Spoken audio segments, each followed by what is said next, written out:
Coming back to the discussion जो जाहिद साहब ने बात की, यूसुफ, पेशावर ज़ल्मी ये पास्ट में भी करता रहा है कि पेशावर से बसेस चलाते हैं और पेशावर से लोग जो है वो पिंडी स्टेडियम लेकर आते हैं।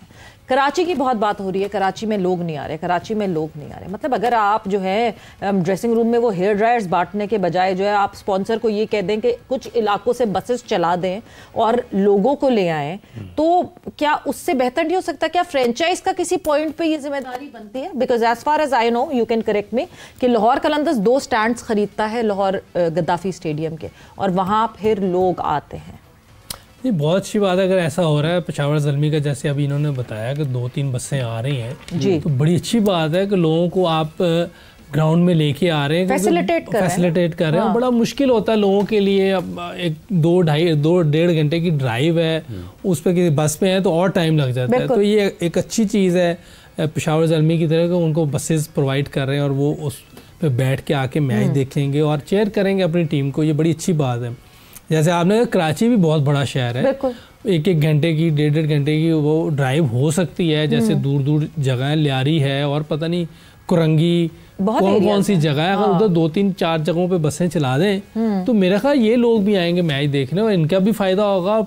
नजर आएगा कि एक मैच में कराची के अंदर ही 1-1.5 घंटे की ड्राइव, लंबी जगह, बहुत बड़ी जगह है। कराची बड़ा शहर है, तो आप ये कर सकते हैं, बिल्कुल ठीक है। लाहौर कलंदर का आप कह रहे हैं कि 2 स्टैंड ही वो खरीद लेते हैं, तो एक अच्छी चीज है, ये करना चाहिए सबको। और मेरा ख्याल है इस टाइम मतलब आप अपनी किट्स दे दें, आपकी जर्सीज पहन के लोग बैठे हो, एक अजीब सा एक बेहतरीन सा माहौल बन जाए। बहुत सारी चीजें। ये तो मेरे ख्याल मार्केटिंग वाले लोगों का जिम्मेदारी है, किन की है? नहीं, ये फ्रेंचाइजीज को करना चाहिए। नहीं, फ्रेंचाइज मार्केटिंग, फ्रेंचाइज वाले मार्केटिंग की मैं बात कर रहा हूं। फ्रेंचाइज के मार्केटिंग वाले ही करेंगे। अच्छा। उनकी भी है, पीसीबी को अपने वैसे तो पीसीबी की जिम्मेदारी है, क्योंकि इनके पास तो किराए पे हैं ये टीम्स, यही कहते हैं फ्रेंचाइज ओनर्स, हमारे पास तो किराए पे हैं। अच्छा, तो वो भी कर सकते हैं। तो करनी चाहिए, कर सकते हैं। अगर कोई हो ऐसा तो वो भी कर लें। फ्रेंचाइज ने अगर किसी लोगों को अपने लोगों को टिकट्स देने हैं तो उनको वो खरीदना पड़ती हैं पाकिस्तान क्रिकेट बोर्ड से, और वो उन टिकटों को फिर आगे लोगों को दे सकते हैं अगर उन्होंने एजाजी तौर पर। जो उनको दे देते हैं, एक टीम की टिकटें होती हैं वो दे दी, अगर अब ज्यादा चाहिए तो खरीदना पड़ेगा। बिल्कुल।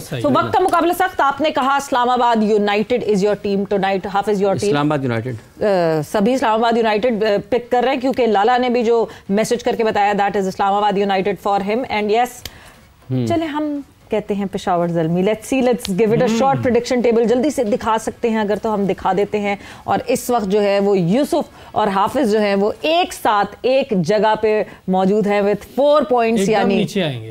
अब देखते हैं कि कौन, और लाला उबला हुआ अंडा ही खाएंगे, तो अभी 2 पे मैं हूँ। सो आई होप कि लेट्स सी क्या होता है क्या नहीं होता। But it is Islamabad United versus Peshawar Zalmi at Rawalpindi stadium, और let's see may the best team win. एक मजेदार मुकाबला देखा जाए ना। आई होप कि पहले मैच जैसी पिच ना हो, या अभी पिछली मैचेस जैसी पिचेस ना हो, बेहतर पिच हो। अच्छा, ये जो फास्ट बॉलर्स नए हैं, अब जैसे आप बहुत सारी चीज़ों का बैट्समैनों के जिक्र करते हैं कि इनको ये बुनियादी चीज़ों के ऊपर देख के खेलना चाहिए, टेक्निकली साउंड होना चाहिए। अगर हम फास्ट बॉलर्स को या बॉलर्स को मजमूई तौर पर देखते हैं, जिस तरह की क्रिकेट है, हाई स्कोरिंग गेम्स हैं, पिचेस ज़्यादा बेहतर बनती हैं, उनको किन किन चीज़ों को अपने आप ज़्यादा बेहतर बनाने की ज़रूरत रहेगी?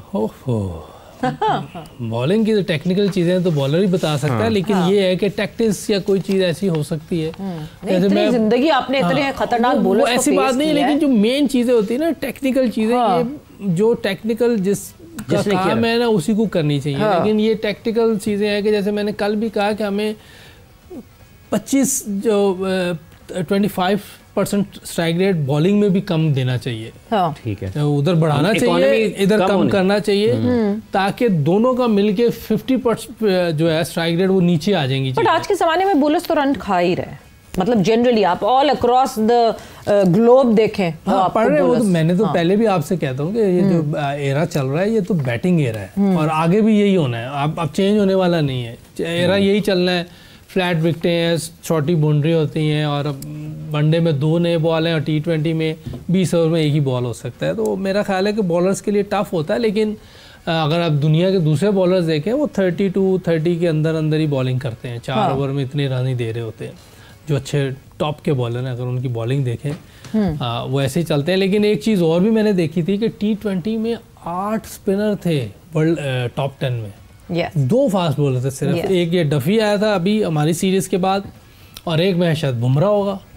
मोस्ट प्रॉब्ली 2 बॉलर थे फास्ट, बाकी सब स्पिनर थे। 8 स्पिनर थे T20 में।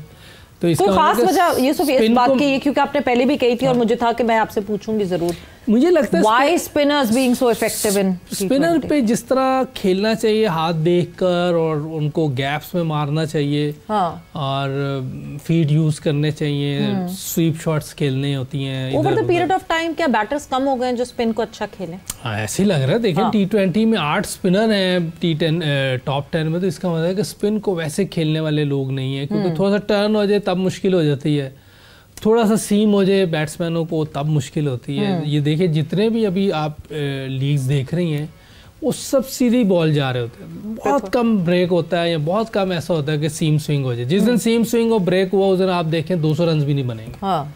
पर क्या इसकी एक और वजह ये भी हो सकती है कि जिस टाइम फ्रेम में स्पिनर्स इस्तेमाल होते हैं, आप जब T20 की बात करते हैं तो आप देखते हैं कि पावर प्ले में आपको पावर ब्रूटल हिटिंग दिखती है, आखिरी के 5 ओवर में आपको ब्रूटल हिटिंग दिखती है। जो मिडिल ओवर्स होते हैं जनरली आप स्पिनर्स टीम्स इस्तेमाल भी उसमें करती हैं, कुछ करते हैं अनऑर्थोडॉक्स तरीके से, जो है वो शुरू में ही पावर प्ले में भी इस्तेमाल करते हैं, मगर मेजॉरिटी मिडिल ओवर्स में स्पिनर्स आते हैं। May be that is another है। तो ये भी बात है, आप 7 से 15 ओवर तक स्पिनर्स आते हैं, ये भी है। लेकिन इतना ज़्यादा वो कि 8 के 8, एक दफ़ा तो मैंने देखा 10 स्पिनर थे, 10 या 9 थे, उसमें भी एक बुमराह ही था। बाकी सब स्पिनर थे। तो ये बहुत ज़्यादा रेशो है, ये टॉप 10 में सारे स्पिनर हैं।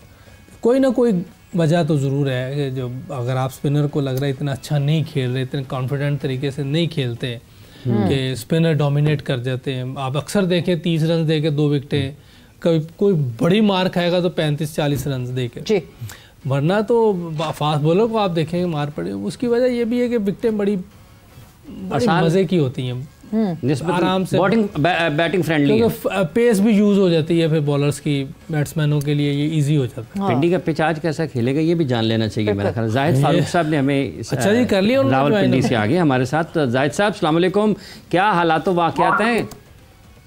जी वालेकुम सलाम, बहुत शुक्रिया आप सलाम। और हालात व वाक़यात ये है, एक बड़ा मैच जो है वो होने जा रहा है, क्योंकि एक किस्म का देखा जाए तो दोनों टीमों के लिए आज होम ग्राउंड है। आपको पता है कि पेशावर ज़ल्मी हो, इस्लामाबाद यूनाइटेड हो, दोनों के लिए ये होम ग्राउंड करार दी जाती है। इस्लामाबाद को मैच है तो उसने एक मैच जीता हुआ है, और पेशावर आपको पता है कि एक मैच लॉस किया हुआ है। लेकिन दोनों टीमों में आप देखें कि एक तरफ शादाब है, एक तरफ बाबर आजम है, और शादाब और बाबर का आपको पता ही है। फिर उसके बाद देखें कि स्पेक्टेटर्स, आज खुसूसी बसें जो है वो पेशावर से आई हैं, ज़ल्मी के हवाले से देखा जाए उन्होंने अरेंज किए हैं, तो स्पेक्टेटर्स पेशावर से भी आए हैं, और यहाँ पर भी बहुत बड़ी तादाद स्पेक्टेटर्स की जो मौजूद है। होम ग्राउंड जरूर होगा, आप कह सकते हैं इस्लामाबाद यूनाइटेड के लिए, लेकिन जो स्पेक्टेटर्स की तादाद होगी वो जो भी आ रहा है वो ज़ल्मी के फ्लैग उठाए, ज़ल्मी की शर्ट पहने, वो सारे मैक्सिमम आप कह सकते हैं तो 80 से 90% स्पेक्टेटर्स जो है वो पेशावर ज़ल्मी को सपोर्ट करने आ रहे हैं। जाहिद साहब, मौसम का क्या हाल है? मौसम कैसा है? मौसम बहुत गर्म है, 30+ दर्जा हरारत है। सूरज जो है आबो ताब के साथ चमक रहा है। इस वक्त भी सूरत देखी जाए तो 30+ है। आज गर्मी का मौसम है, लेकिन रात जो होती है वो आपको पता है इस्लामाबाद पिंडी में रात बहुत मौसम चेंज हो जाता है। अगर जून की भी गर्मी हो तो आप रात को बेहतर महसूस करते हैं। जो गर्मी का सीजन था आज के दिन के हवाले से वो ओवर हो जाएगा। और कोई आज अच्छा मलिक साहब ये बताइएगा, कथा कलामी की माजरत चाहूँगा, रावलपिंडी में अमूमी तौर पर आपको हाउसफुल मिलते हैं, इस मरतबा उतना ज़्यादा क्राउड पिंडी में भी नज़र नहीं आ रहा, इसकी क्या वजह है?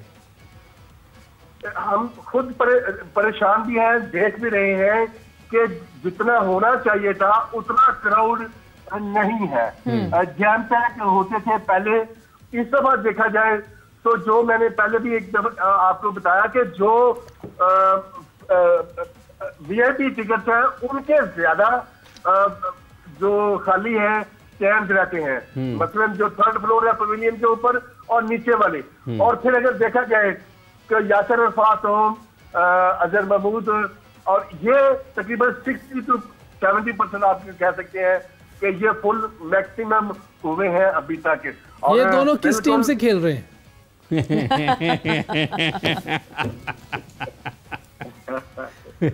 तो आप देखें कि अगर क्रिकेट के हवाले से देखा जाए जी, तो दोनों शहरों के हवाले से भी देखा जाए, टीम के हवाले से भी देखा जाए, तो बड़ा मैच है। एक टीम जीती हुई है, दूसरा 3 टाइम की जो बड़ा मैच, बड़ा मुकाबला। जाहिद साहब बहुत बहुत शुक्रिया, thanks a lot for updating us. एक बहुत इंपॉर्टेंट चीज इसमें जो है वो जाहिद साहब ने जो मेंशन की, यूसुफ मैं आपसे भी बिल्कुल बात करूंगी, बट उससे पहले giving you all the update of Pakistan women team. Match जारी था पाकिस्तान वुमेन टीम और वेस्ट इंडीज वुमेन टीम के दरमियान। 191 पे all out Pakistan women team, आखिरी बॉल रह गई थी। So 192 is the target that is for West Indies women. A very very important match for Pakistan women to go further in this World Cup, क्योंकि जो है क्वालिफायर जाहिर सी बात है वेस्ट इंडीज के लिए भी अगर हम बात करें तो वेस्ट इंडीज भी इस वक्त पॉइंट्स टेबल पे चौथे नंबर पे मौजूद है। पाकिस्तान टीम तो फिर दूसरे नंबर पे मौजूद है विद 4 पॉइंट्स, बट अगर यहां पाकिस्तान जीत हासिल कर लेती तो बड़ी कंफर्टेबल पोजीशन में आ जाएगी।